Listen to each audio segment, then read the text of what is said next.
ಶುಭೋದಯ, ನಮಸ್ಕಾರ. Welcome to YoYo Kannada. ಬನ್ನೀಗ ನೋಡೋಣ ಹವಾಮಾನದ ವರದಿ. ಕರ್ನಾಟಕದಲ್ಲಿ ಮುಂಗಾರು ಮಳೆ ಮತ್ತೆ ಜೋರಾಗಿದ್ದು, ಬೆಂಗಳೂರು ಸೇರಿದಂತೆ ರಾಜ್ಯದ ಬಹುತೇಕ ಜಿಲ್ಲೆಗಳಲ್ಲಿ ಕಳೆದ 3 ದಿನಗಳಿಂದ ಉತ್ತಮ ಮಳೆಯಾಗುತ್ತಿದೆ. ಭಾರತೀಯ ಹವಾಮಾನ ಇಲಾಖೆಯ ಮುನ್ಸೂಚನೆಯ ಪ್ರಕಾರ ಮುಂದಿನ 3 ದಿನಗಳಲ್ಲಿ 19 ಜಿಲ್ಲೆಗಳಲ್ಲಿ ಧಾರಾಕಾರ ಮಳೆಯ ಸಾಧ್ಯತೆಗಳು ಇವೆ. ಇದೇ ಹಿನ್ನೆಲೆಯಲ್ಲಿ ಕರಾವಳಿ, ದಕ್ಷಿಣ ಒಳನಾಡು ಮತ್ತು ಉತ್ತರ ಒಳನಾಡಿನ ಜಿಲ್ಲೆಗಳಿಗೆ ಎಚ್ಚರಿಕೆ ನೀಡಲಾಗಿದೆ. ಆಗಸ್ಟ್ 7ರಂದು ರಾಜ್ಯದ ಹಲವು ಜಿಲ್ಲೆಗಳಲ್ಲಿ ಭಾರಿ ಮಳೆಯಾಗುವ ಸಾಧ್ಯತೆಗಳಿದ್ದು, ಕರಾವಳಿಯ ದಕ್ಷಿಣ ಕನ್ನಡ ಮತ್ತು ಉಡುಪಿ ಜಿಲ್ಲೆಗಳಿಗೆ ಆಗಸ್ಟ್ 7 ಹಾಗೂ 8ಕ್ಕೆ ಆರೆಂಜ್ ಅಲರ್ಟ್ ಘೋಷಣೆ ಮಾಡಲಾಗಿದೆ. ಮಂಡ್ಯ, ಮೈಸೂರು ಮತ್ತು ಹಾಸನ ಜಿಲ್ಲೆಗಳಿಗೂ ಆರೆಂಜ್ ಅಲರ್ಟ್ ನೀಡಲಾಗಿದ್ದು, ಬೆಂಗಳೂರು ಗ್ರಾಮಾಂತರ, ರಾಮನಗರ, ತುಮಕೂರು ಮತ್ತು ಚಾಮರಾಜನಗರ ಜಿಲ್ಲೆಗಳಿಗೆ ಯೆಲ್ಲೋ ಅಲರ್ಟ್ ಎಚ್ಚರಿಕೆ ಜಾರಿಯಲ್ಲಿದೆ.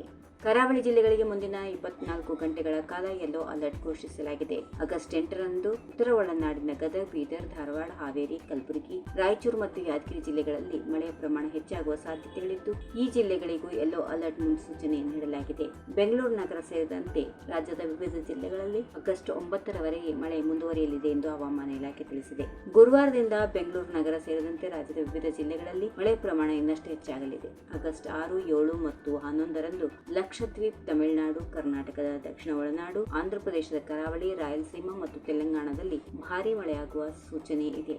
ಕಳೆದ 24 ಗಂಟೆಗಳಲ್ಲಿ ಉತ್ತರಾಖಂಡ್, ಪಶ್ಚಿಮ ಉತ್ತರ ಪ್ರದೇಶ ಮತ್ತು ಕೇರಳದ ಕೆಲವು ಭಾಗಗಳಲ್ಲಿ ಭಾರೀ ಮಳೆ ಹಾಗೆಯೇ ಅತಿ ಭಾರಿ ಮಳೆಯಾಗುವ ಸೂಚನೆಗಳು ಇವೆ. ಹಿಮಾಚಲ ಪ್ರದೇಶ, ತೆಲಂಗಾಣ, ಅಸ್ಸಾಂ, ತ್ರಿಪುರಾ, ಪಶ್ಚಿಮ ಬಂಗಾಳ, ಒಡಿಶಾ, ಬಿಹಾರ್, ಲಕ್ಷದ್ವೀಪ್, ತಮಿಳುನಾಡು, ಕರ್ನಾಟಕದ ದಕ್ಷಿಣ ಒಳನಾಡು, ಆಂಧ್ರಪ್ರದೇಶದ ಕರಾವಳಿ, ರಾಯಲಸೀಮಾ, ಮೇಘಾಲಯ, ಪೂರ್ವ ಉತ್ತರ ಪ್ರದೇಶ ಮತ್ತು ವಾಯುವ್ಯ ಮಧ್ಯಪ್ರದೇಶದ ಕೆಲವು ಪ್ರದೇಶಗಳಲ್ಲಿ ಭಾರಿ ಮಳೆಯಾಗುವ ದಾಖಲಾಗಿದೆ.